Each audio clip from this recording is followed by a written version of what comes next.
Welcome to the For Love and Money podcast, the show where business and social purpose meet to inspire a movement for positive change. Here's your host, Carolyn Butler-Madden. Penelope Goodsall is a passionate and purpose-driven business leader with over 15 years of global expertise in brand strategy and communications. As Australian Vintage's Sustainability Manager, Penelope is responsible for leading the global ESG, environmental, social and governance strategy, setting the roadmap to deliver net zero absolute reduction across all scopes by 2040, delivering positive environmental and social impact, and ensuring purposeful growth and transparent reporting. Incorporating sustainable business practices across the organisation to mitigate risks and enhance stakeholder value, she's committed to using business as a force for good. Now, this dedication saw Australian Vintage become B Corp certified in February 2024, ensuring long-term commitment to transparency, accountability, and purpose-driven business. Australian Vintage is the company behind wine labels like Tempest 2, Nepenthe, McGuigan Wines, Barossa Valley Wine Company, The Shy Pig, Not Guilty, and many more. In our interview, Penelope shares Australian Vintage's groundbreaking shift towards sustainability, guided by a forward-thinking CEO and board in 2022. We explore the influences behind this strategic move, and she walks us through the company's full-scale involvement in the wine production value chain, their innovative low and no alcohol products, and their B Corp certification. We also explore the significant commercial benefits of being purpose-driven, from increased employee engagement to attracting like-minded investors. There is indeed more to good wine, and if you can enjoy a good wine while listening to this episode, all the merrier. Penelope, welcome to the For Love and Money podcast. Thank you for joining us. Thanks for having me, Carolyn. It's wonderful to be here. So I wonder if you could give us your opinion on the first question I ask every guest, which is, in your view, does love have a role in business? It's such a great question. I can't see how it doesn't. It's such a powerful emotion. And given that we spend at least a third of our life at work, I think love does come into business. But I think it's really around what sort of form it takes within business. So people talk about you must love what you do, you must love where you work and love who you work with. And, I think that is really true. For me, certainly when I'm with an organization, all of those things matter to me. But I think what we're really starting to see now is the power of love in the form of passion and how that sort of shows up at work. And I think that's really wonderful to see, because we're getting people that are now not just working to own a paycheck, they're working to really have impact and to show up and be involved and create change or innovate. And whether we're seeing that through the world of entrepreneurs or people that are doing things really differently and questioning the way business has always been done, I think that love is coming through in the way people thinking about how business is done, how they work with other people, and how that collaboration can really create something wonderful.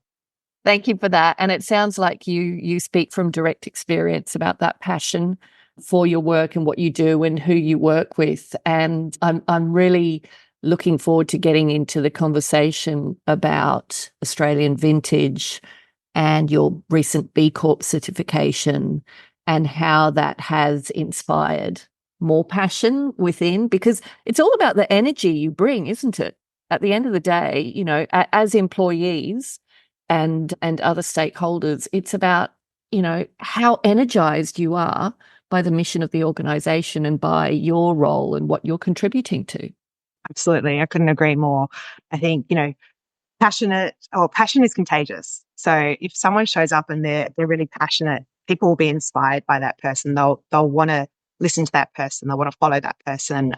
And I think it also breeds curiosity as well. So I think when someone's passionate, they're often open and inviting and enables other people to sort of join in.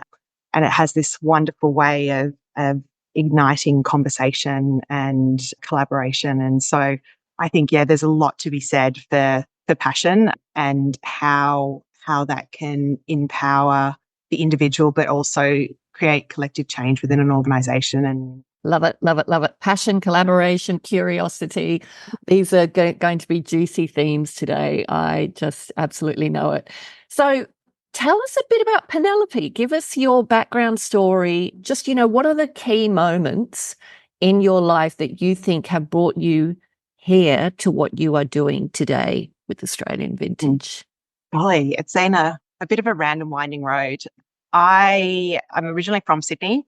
I've always been someone who has really been curious by the natural world and, been a great animal lover and a great traveler. And I think the people within the world and the cultures have always been something that I've been very, very interested in. And so once I finished high school, I did, what a lot of Aussies do, and moved to the UK and sort of really had that time to really sort of try and figure out what I wanted to do and where I wanted to go. I wasn't that sort of kid that left school and thought, oh my gosh, I know exactly what I'm going to do when I leave school. I was kind of like, what am I going to do?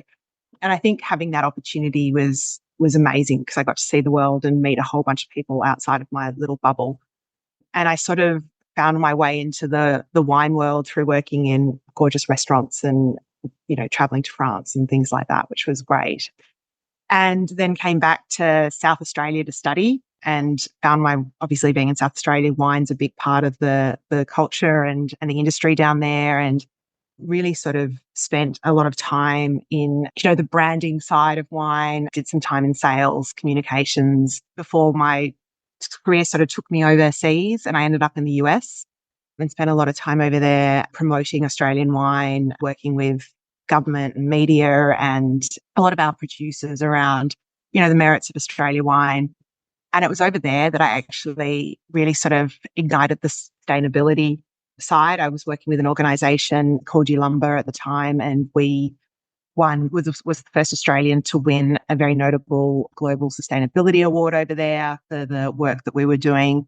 And I think that just really sort of ignited a light within me to go, okay, there's more to wine than just enjoying it, which is, don't get me wrong, is an amazing thing to do. I love a glass of wine. But given it's an agricultural industry and it's also a very social industry, how do those two worlds sort of combine? And then I left the US in 2016 to return back to Australia. And shortly after that, I joined Australian Vintage, the company I am with now. And I was leading the premium brand portfolio there globally and bringing sort of a lot of, I guess, purpose into the brands I was working on and how we could make them more sustainable, how we could really enrich that storytelling and how we could sort of really grow these brands, but connect with our consumers to give them something more than just beverage. And then probably a couple of years ago, I had the opportunity to move out of the brand team and into sustainability, and which is where I am now. And it's been a wonderful transition for me. I think having had the background of marketing and communications and really sort of understanding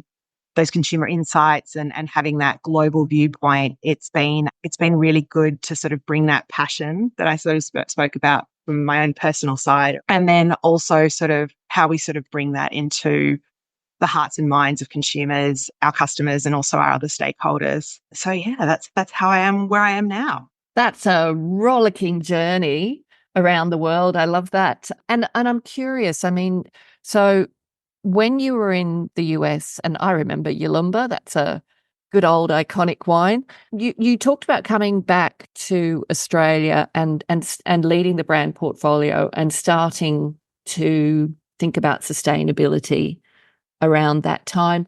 Was that as a result of your experience in the US? Were they doing stuff there? Because it seems quite early. Yeah, not anything specific. I think the US is a little bit more advanced than Australia is in a lot of ways.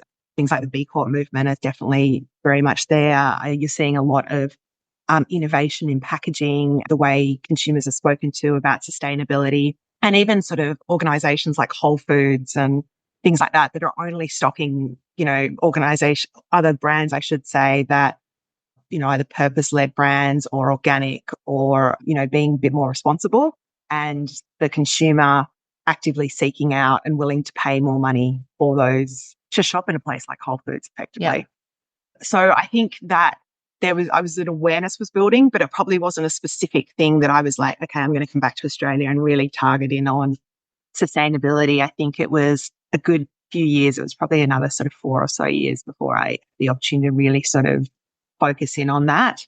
And that really just came about with the company I'm working with. We decided that sustainability was going to become a core business pillar within our organization. And when was that? When was that? What year was that?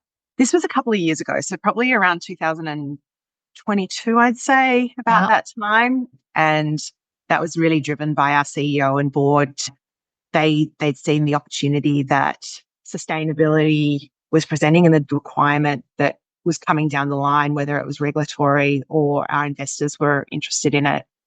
And also from I think an organizational risk point of view as well. You can't deny that climate change is a real thing, that it's incredibly important. It's a very hot topic and it's important to staff and people that you're employing as well. So that, along with a couple of other key business pillars, when we talk about growth and people, sustainability is sitting right there at the forefront of our organization and operates as an umbrella across our organization as a result. It's a really, really exciting time to be able to make that transition and really be involved in leading that change and really start embedding sustainability across our organization.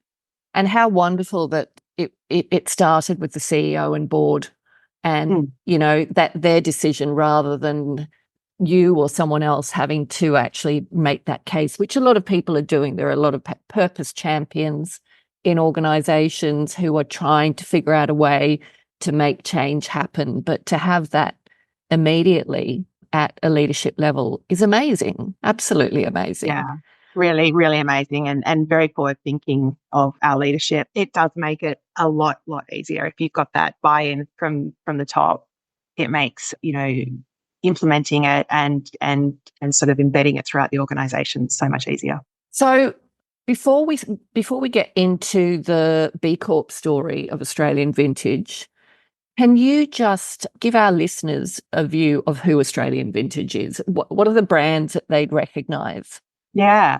So Australian Vintage, we're one of the largest wine and drinks producers here in Australia, but we are globally sold. So we have got brands such as McGuigan, Tempest 2, Nepenthe, Ross Valley Wine Company, who some of your listeners may know, within our portfolio. And then we also do a lot of new and up-and-coming low and no brands as well. So when we talk about no and low, that's no and low alcohol. And so we've got brands like Not Guilty, which is a no alcohol brand that you may see in your supermarket. And we've got wonderful things like Tempest 1, which is a wine spritzer that is low alcohol and also sort of intended for that occasion-based drinking where you can have, it's served in an aluminium can, single serve. So it's very easy if you're going for a picnic or you're at a music festival or something like that. So with Australian Vintage, we're a company that has our own vineyards. We also work with esteemed growers. We have our own bottling and also winery facility within the Mildura region here in Australia. And then we also have our own distribution team here in the UK as well, but also work with third party. So we have touch points throughout our entire value chain from what we call from grape to glass. And yeah, as a result, we're really driving hard to be one of the leaders in making great quality wine. And we sort of talk about we're in the business to make wine that is truly good. So not just what's in the glass, but everything that surrounds it. Yeah, I love that. And just to give some context as well, Australian Vintage is a public company. Yes, publicly listed. Correct. Yeah. We are publicly listed on the Australian Stock Exchange. So am I right in understanding that it's the only publicly listed Australian wine B Corp? We're not the only publicly listed B Corp here in Australia. I think there's 13 or 14. Yeah. But yes, we're only one of 3 B Corps within the wine industry. The other 2 are great brands on the smaller scale. So the fact that we are a listed organisation and also B Corp is phenomenal. We're really, really proud of that. I believe there's only 60 publicly listed B Corps or thereabouts globally. And so it is a little bit more challenging to gain B Corp status when you are publicly listed because obviously the role you play in favour of your shareholders and B Corp has, it really underpins thinking about stakeholders. And it's so that shift from having a shareholder focus to a stakeholder focus. Yeah, absolutely. So B Corp certification happened just recently, didn't it?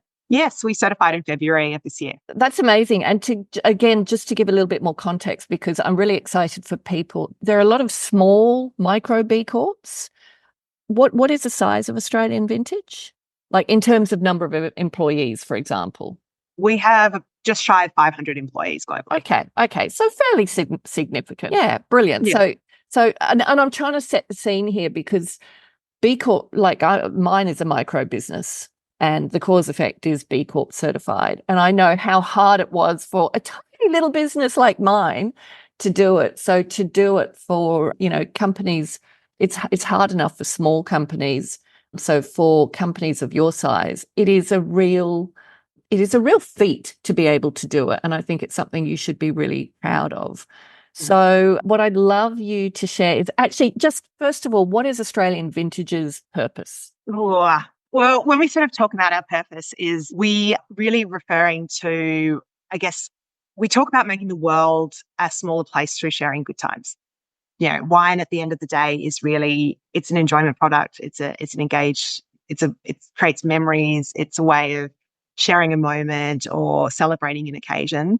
And so we really want to do that by celebrating those moments. However, we sort of also talk about the fact that we are in the business of making wine that is good and wine that is truly good. And so wrapped up within sharing those good times is in the knowledge that we need to be looking after the planet and the people where we operate as well, because we're not going to have a brand or a company tomorrow unless we do that. Yep. If people are thriving, then the planet's thriving, then they're drinking good wine, and we're making the world a smaller place as a result.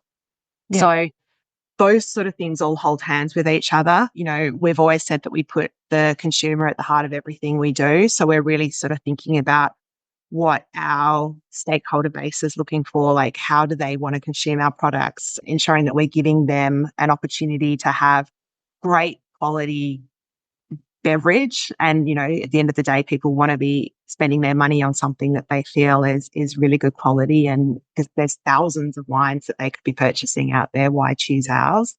But I think for us, it's really around ensuring that we have a foundation of impact and that we're being very purposeful in what we're putting out there and how we're growing our organization. We're really wanting to showcase the fact that we are a for-profit organization and we are a business for good at scale as well, and that is possible.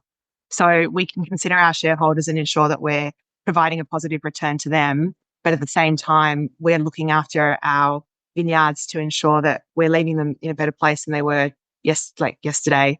And that will give us better quality grapes, which will give us better quality wine, which will give our consumers what they desire. That leads back to sharing those good times and making great wine. And we're looking after our staff within our organization to ensure that they're thriving, whether that's through benefits or through leave or the way we sort of flexibility within our organization. And it's looking at our supply chain as well and ensuring that we're working with the best partners to deliver our quality products into the hands of our consumers as well. I love that. And I love all the leadership that is packed within what you've just talked about, because you are looking at all of your stakeholders and you're looking at creating win-win outcomes for everybody. And you talked earlier about risk and, you're really looking at making Australian Vintage a viable proposition for the future, not just the short-term future, but the long-term future, along with, all the stakeholders that are part of that journey. So I think it's absolutely amazing. Now, Penelope, you led the B Corp certification journey. So I want to ask you, first of all, when did you start the process? Yeah, so we sort of kicked off our B impact assessment in around November 2022. And so whilst I was, led the project, I can by no means take credit for it. It was a company-wide. It involved a lot of people across our organisation globally to complete the assessment. I'm not sure if your listeners know, but it is an incredibly rigorous assessment. And at Australian Vintage, we feel it's the gold class of sustainability, and the fact that it holistically looks at your organisation across 5 key impact areas, being the environment, governance, workers, community, and customers. When you're sort of considering your entire supply chain, you really need to be working collaboratively with so many stakeholders internally and also stakeholders externally as well, to ensure that you have all the information you require and you really have a very clear understanding of what position your organization is in. And so, yeah, we sort of really, really buckled down, and from about November 2022 to, I think we submitted our assessment in July of 23 and certified by February of 24. So it was a pretty quick turnaround time, but that's also just credit to the people within my organization and how people just really jumped in with both feet and helped to ensure that we had all the necessary information. Our business was in the best possible position it could be. And we had done everything we possibly could before we submitted.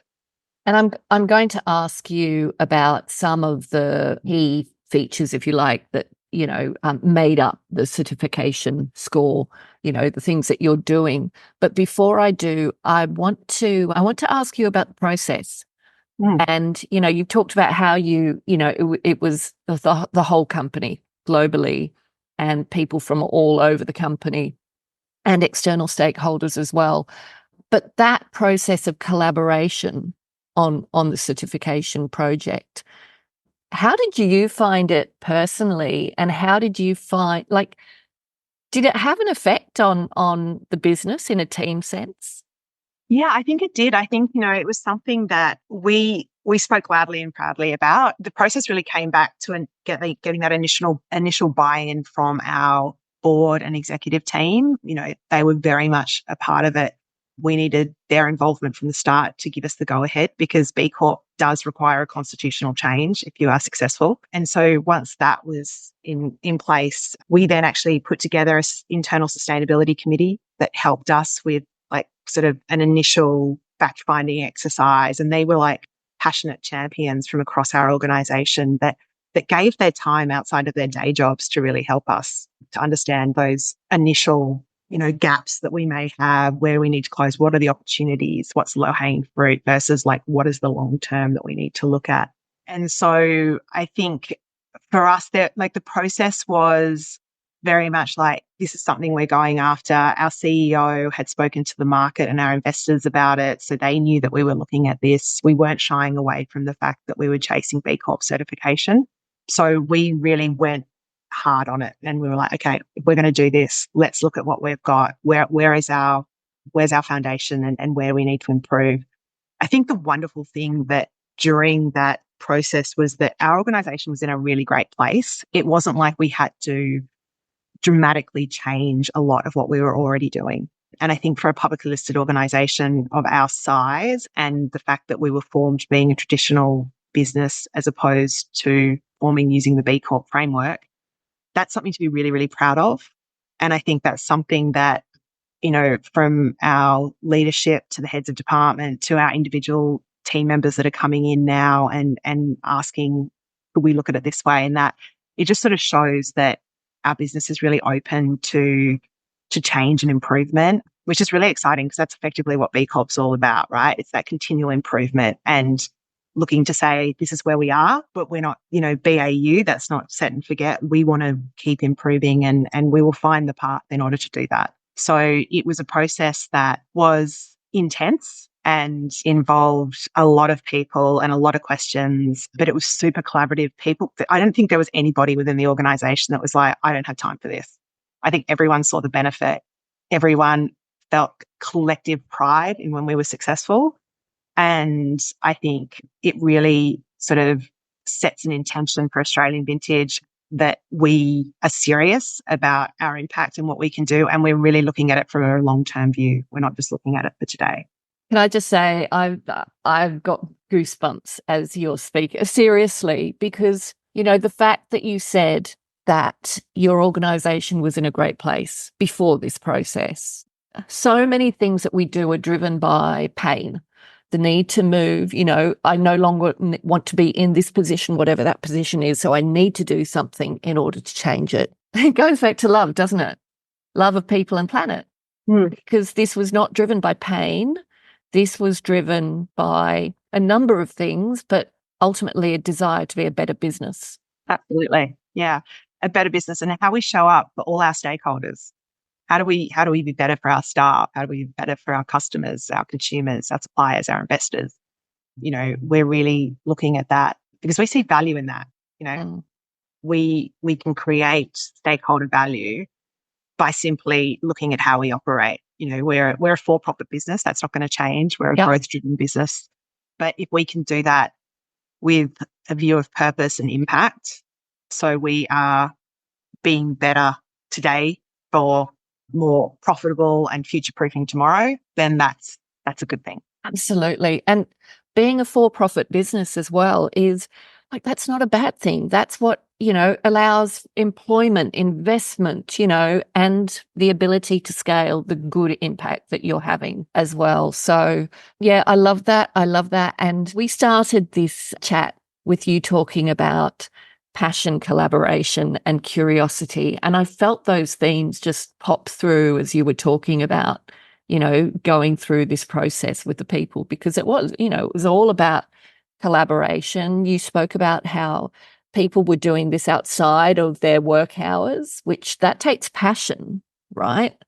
And curiosity, like you talked about the intensity of the process, and you need curiosity to lean into that. Enjoying the podcast? If you're looking for more inspiration, head to our website, thecauseeffects.com.au, for more resources on how you can start using your business as a force for good. Or buy the For Love and Money book. Every copy sold allows us to protect 1 square metre of rainforest. Help us save 10,000 square metres by 2025. Can you share a story of a huge barrier that you overcame? I'm sure there were many, but, what was something that was a win for you that you just went, yes, that's, we've managed to achieve that, apart from the whole certification itself? I was going to say, the certification itself is over 200 questions and just looking at that, the point scores and all those sort of things, and just looking and being we're never going to make it to 80 points. This is going to be, there was one specific barrier that we had, because like I said, I was really fortunate in that I had business buy-in from leadership through and that passion of individuals and teams that really want to participate. I think the biggest barrier was just ensuring that we could, if we were successful, that we could continue to improve and that we could ensure that we could live up to the standards of B Corp. One barrier that we're yet to pass is our constitution change. So we're looking at that in our November AGM, which is something that our shareholders will have to vote on. And so that's our next hurdle that we really need to get through, which I have absolute confidence that it will pass. If there's any shareholders listening.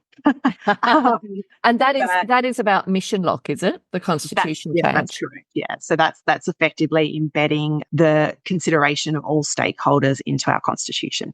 Yeah. Really sort of considering environmental and social impact where we operate. They're probably the biggest. I can't think of anything right off the top of my head that was a really, really big barrier beyond just the sheer enormity and the rigor of the actual certification. And just, I think the biggest challenge is moving forward and that continuous improvement and what that looks like around how we embed purpose across our organization, how are we being more circular in our activities, how do we start using regenerative agriculture within our vineyards, what are we doing about packaging, how do we collaborate with industry as well to innovate. I think they're going to be the bigger challenges moving forward as opposed to the actual process to get to B Corp.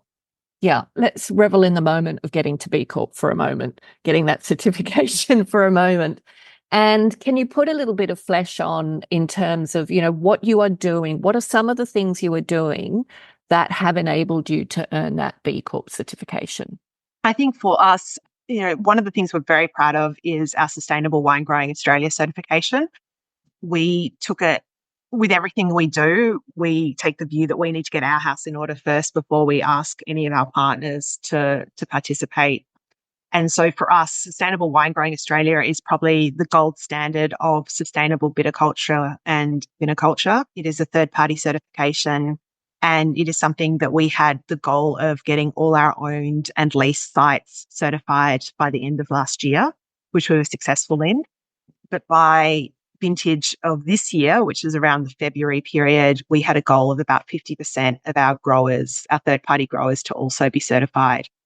We're really proud to say that we had over 80% of our growers certified by vintage 24. And wow, that's amazing. yeah, which is great. So I think for us, it was a really great process of utilizing the B Corp framework around how we can support and educate our partners, because if everyone wins, then it just makes a much better situation for all. And so we really worked with them around seeing the benefits of this certification and how it could help them provide clarity and confidence in the grapes that they're growing and the practices that they're doing. And that also helps us because, in order to put Sustainable Wine Growing Australia on your bottles, at least 85% of the fruit needs to be certified from certified vineyards. And so I think for us, that was like a huge opportunity that we were able to put within our certification, and showing that not just looking tunnel vision around what Australian Vintage is doing, but the impact and support and education that we can have within our ecosystem. We're on track to transition to 100% renewable energy this year. So we'll be powered, all our owned and leased sites will be powered by 100% renewables, which is super exciting. We've done a lot of work in our packaging, which we know is one of our emissions hotspots. So how we're innovating in this space to reduce weight, increase recyclability, increase recycled content in our packaging. That's resulted in about 1.5 million kilos of glass being taken out of our supply chain. We've removed over 42,000 kilos of plastic that was destined for landfill. Wow. We've transitioned wherever possible to 100% recycled content, cartons and paper stocks on our bottles. Our marketing team's looking at ways of innovating different pack formats that will give the consumer an opportunity to enjoy our wines, but also moderate. So instead of, one of the biggest challenges we have in wine is that it comes in a 750 ml bottle. Sometimes people just want a glass. So how do we sort of give them that opportunity so they can still enjoy, but also moderate? And talking about that, we work with companies here in Australia. We work with Drinkwise very closely, and in the UK, Community Alcohol Partnerships, that is really all around responsible enjoyment of alcohol. So, we understand that we are in alcohol and it is something that we're proud of, and we want people to be able to enjoy it, but we want them to be enjoying it responsibly. So working with organizations like that enables our voice to travel further, and it also ensures that we're partnering with the gold standard, companies that give confidence in what we do and why we do it. So they're probably just a couple of things that we've been doing that we're really excited about. That's fantastic. And you talked about supply chain, and I recall interviewing Nikki Sparshott when she was CEO of Unilever Australia New Zealand. She's now Global Chief Transformation Officer. And I remember she talked about the work they did with their suppliers as they went through B Corp certification. And she said it was such an interesting process because some suppliers were really leaned into the innovation opportunity, and, they were right in there, and she knew they were definitely part of the team. And then other suppliers who were like, no, not interested at all. And, they found a respectful way to end that relationship and bring others in. And I feel like the whole process, when you go through a process like this, is one that really strengthens your identity. It gives you clarity on the good things you're already doing and the things you want to improve and do more of and get better at. And it all comes back to, who you are. So who you are, that unique organizational identity, which connects with people's individual identity of who they are. And, the stories we tell ourselves about what matters to us.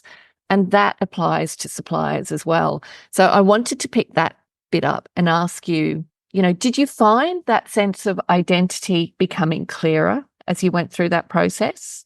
Yes, I think we were able to sort of look at our supply chain and go, okay, these are people that are our people, that are, because we're on a journey ourselves. We're not expecting anyone to be perfect today because we are far from it, Yeah. And I think for us, we're really honest in the fact that this is where we are. This is our intention. We're intending on being more impactful and being more purpose driven.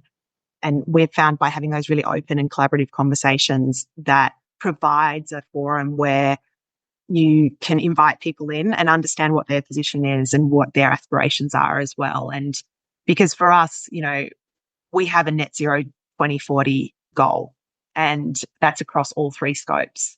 And we can't get there unless our supply chain comes on board, because about 80% of our emissions sit in scope 3. Yeah.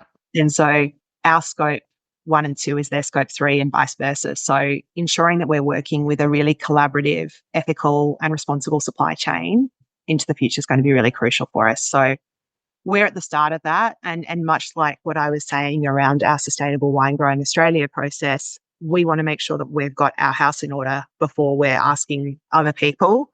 But I think what's been really great is that the conversations we've had is that people have been really open to understanding why we're asking what we're asking and what role that they play in that, because everyone's at different stages. We have some suppliers that are really gung-ho and we have others that haven't even looked at it. And we have some really, really big suppliers and we have some little mum and pop suppliers as well. So it's being respectful of understanding where they are and what we require. And so I think it's certainly that conversation piece and inviting people in and really sharing what the value is and how it can improve their business. And together we are better as a result.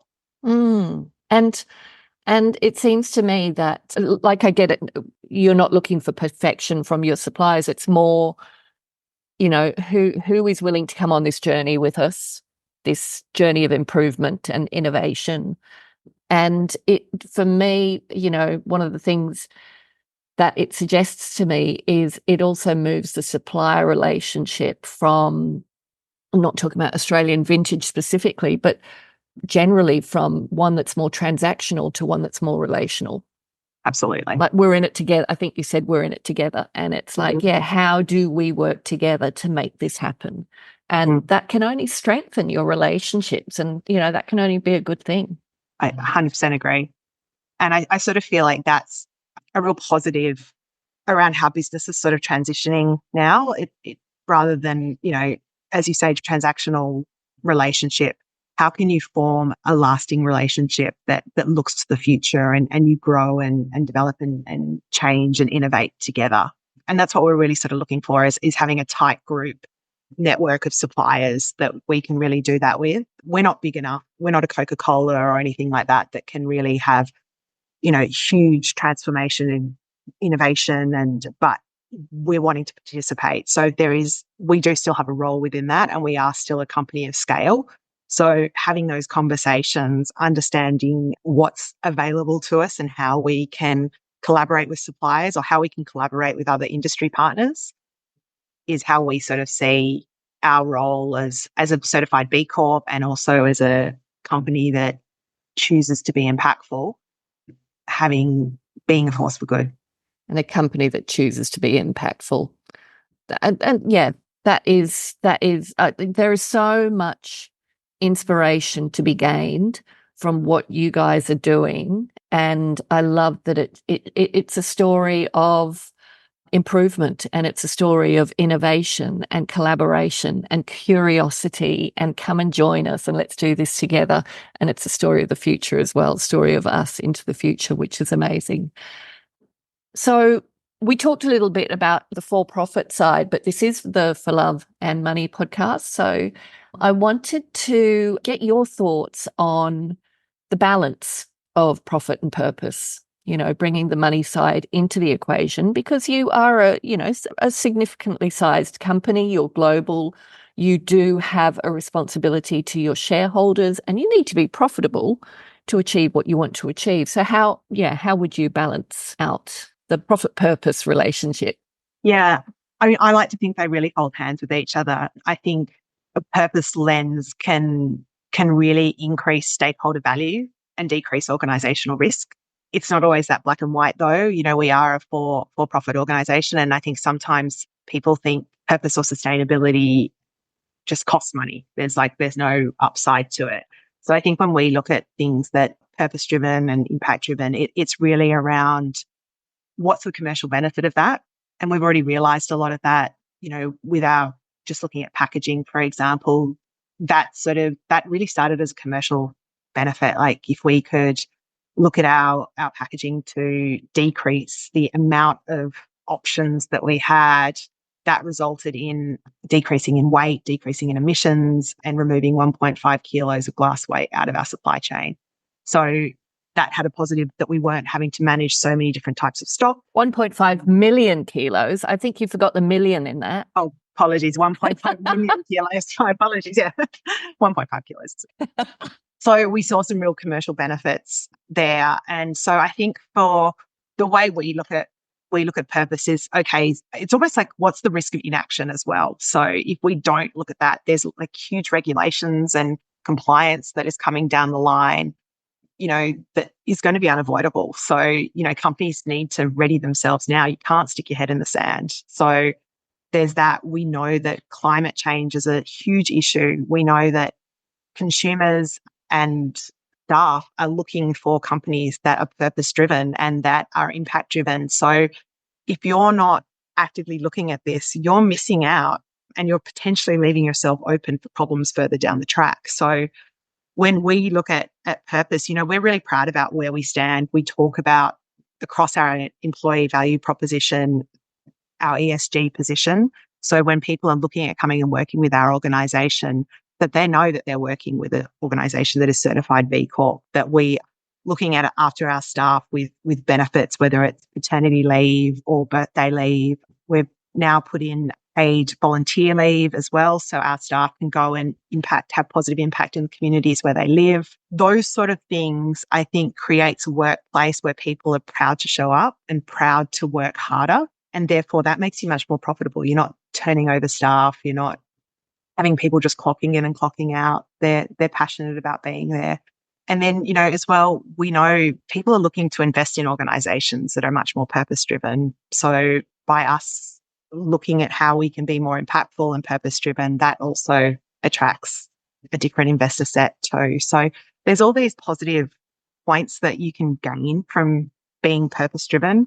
Again, we're not pretending like we're the most sustainable organization out there or anything like that, but we're really proud of the progress we've made and really holding ourselves accountable to where we're going. And B Corp certification makes you do that. We're using the B Corp framework to shape our strategy and our key priorities into the future and our key projects that we're looking at.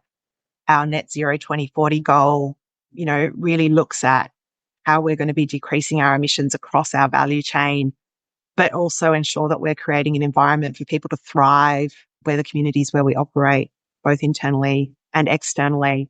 And then also having very transparent and responsible accountability and reporting so our growth can be tracked, because if you can't measure it, does it really matter then? So we want to make sure that we're measuring our impact and we're talking about it. And, we're also okay with saying we wanted to do that, but it's changed now. So we're looking at this and holding ourselves accountable to what we're doing and what we're saying and where we want to be, and hopefully taking a bit of a leadership position in that and inspiring other people within our industry and beyond to also have a crack. And not everyone has to chase B Corp certification, but if they can just look at their organization and how they operate, they too could probably find opportunities to have uplifts in commercial benefits, enable innovation, and also create a much more profitable yet purposeful organization. I love that on so many levels. And I think, you've taken us through the stakeholder lens, the perspective. And, I think this idea that purpose costs money, it's purpose or profit, it's a trade-off is just very lazy thinking. and the process you've gone through shows the commercial benefits. You're looking at the commercial benefits of everything you do. And so when you say, hopefully, this will be inspiration, our leadership is inspiration, I'd take the hopefully out of it. Your leadership in this is absolute inspiration. And so I'd ask you, for leaders in companies that are considering the B Corp journey, what words of advice would you have for them? Jump in with both feet.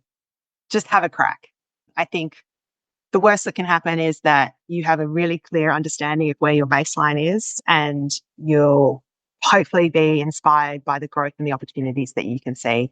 I think with us, like I said, it brought our organization together. We saw huge engagement from our team. Now that we are certified, we're getting amazing engagement from our external stakeholders, our customers, our investors. It's giving us a great USP to talk to as well. We're super proud of being part of the B Corp community. It's an awesome community. It's so collaborative. People are wanting to work with you and share, and I think that's super, super exciting. And so whether B Corp is possible for your organization, just simply looking at the framework and sort of the metrics that they use to be a purpose-driven organization, I think can be hugely beneficial to any organization, no matter what your industry or size is.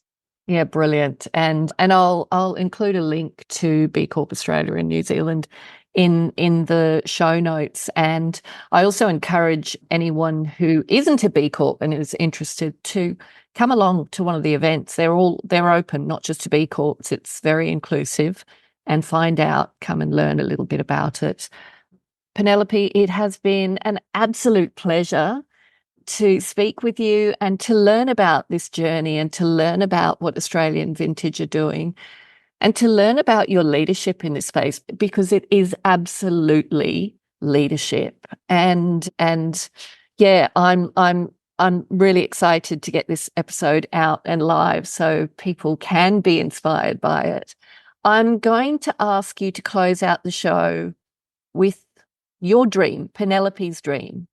So, 5 years from now, in your wildest dreams, let's be ambitious, okay? What do you hope can be achieved? And this could be through the lens of Australian Vintage. It could be a worldwide lens. It's your dream, so it's up to you what it is. Oh, gosh, Carolyn, that's such a great question. I guess my dream would be that I would see businesses really collaborating together for a long-term view to be, how can the power of many really provide transformative change? And rather than, just hearing all the bad news and things like that are out there, taking the brains, the organization skills, the innovation that's out there to really do some cool stuff that shakes the boat, that questions how business is done, how people show up, and to do some really just cool stuff. I'd love to see that people speaking about it and shouting about it. Not, we talk about greenwashing, but there's this green hushing as well. So how do we use the collective voice to really get out there and be like, we're going to have some real great impact to ensure that people and planet thrive. So what that looks like, I don't know, but I think there's some real excitement by that. And that's why I'm driven to get up out of bed every day, because I'm super excited about what I do and the impact I can have as an individual. But what we can do with many, I think, can be super, super exciting. And I think the role that business plays within that, in enabling that to scale and to really show up and involve people, I think is super exciting. Beautiful dream. Thank you, Penelope. Thanks so much, Carolyn. I appreciate your time today.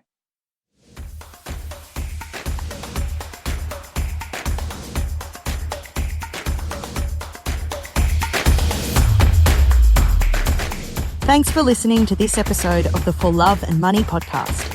If you'd like to take a deeper dive into the purpose movement, visit us at thecauseeffect.com.au. And remember, doing good is good for business. So if you're not doing good, then what are you doing?